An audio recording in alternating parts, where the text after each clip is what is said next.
ষষ্ঠ গণবিজ্ঞপ্তির আবেদন গ্রহণ কিন্তু ইতিমধ্যেই শেষ হয়ে গেছে।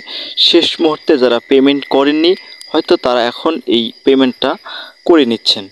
এবং যারা আবেদন করেছেন ষষ্ঠ গণবিজ্ঞপ্তিতে আপনারা সকলেই কিন্তু শিক্ষক হবার প্রত্যাশা নিয়ে এখানে আবেদন করেছেন। এবং প্রত্যেকটি আবেদনকারী প্রত্যেকজন কাঙ্ক্ষিত শিক্ষক তারা কিন্তু অধীর আগ্রহে অপেক্ষা করছেন। কারণ অপেক্ষার প্রহরগুলো কিন্তু অনেক দীর্ঘ হয় এবং অনেক কঠিন হয়। শুধুমাত্র এই যে যারা আবেদন করেছেন সেই শিক্ষকগণ নয়, তাদের পরিবার স্বজন বিভিন্ন ব্যক্তি কিন্তু তাদের দিকে চেয়ে আসেন এবং তারা কিন্তু এই রেজাল্টের জন্যে অধীর আগ্রহে অপেক্ষা করছেন।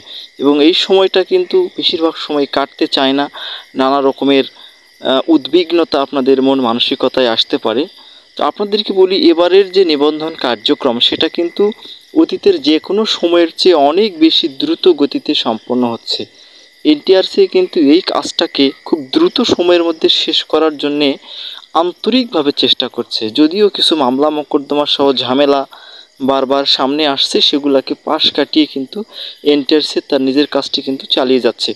এবং যেভাবে কাজ হচ্ছে, যে সুন্দর সুপার গতিতে কাজ হচ্ছে, এইটা যদি চলতে থাকে তাহলে অবশ্যই আপনারা আগামী 17ই জুলাইয়ের মধ্যেই প্রাথমিক সুপারিশ কিন্তু আপনারা পেয়ে যাবেন। 17ই জুলাই পার হবে না, যদিও এটা আমার ব্যক্তিগত মতামত, তারপরও আমি বিশ্বাস করি এই তারিখের মধ্যেই আপনাদের প্রাথমিক সুপারিশ হয়ে যাবে। কারণ দেরি হলে অনেক বেশি সমস্যার সামনে আসার সম্ভাবনা আছে, এনটিআরসি সেটা নিজেও জানে।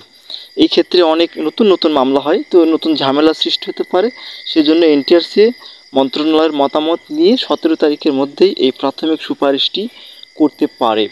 এবং পরবর্তী কার্যক্রম কি হবে তা কিন্তু তারা নোটিশের মাধ্যমে আমাদেরকে জানিয়ে দেবে। তো যারা এই নিয়োগ প্রক্রিয়ার সাথে বিভিন্ন প্রশ্ন আপনাদের রয়েছে, যা জানতে চান, তারা অবশ্যই কমেন্টস বক্সে জানাবেন। এবং আপনারা আপনাদের কি কি কাগজপত্র লাগবে সে ব্যাপারে নতুন ভিডিও আমি আগামীতে তুলে ধরবো। আপনারা সেখান থেকে অনেক তথ্য আপনারা পেতে পারেন। তো সবাই ভালো থাকবেন, আর যদি ভালো লাগে চ্যানেলটিকে সাবস্ক্রাইব করে সঙ্গেই থাকবেন। ধন্যবাদ।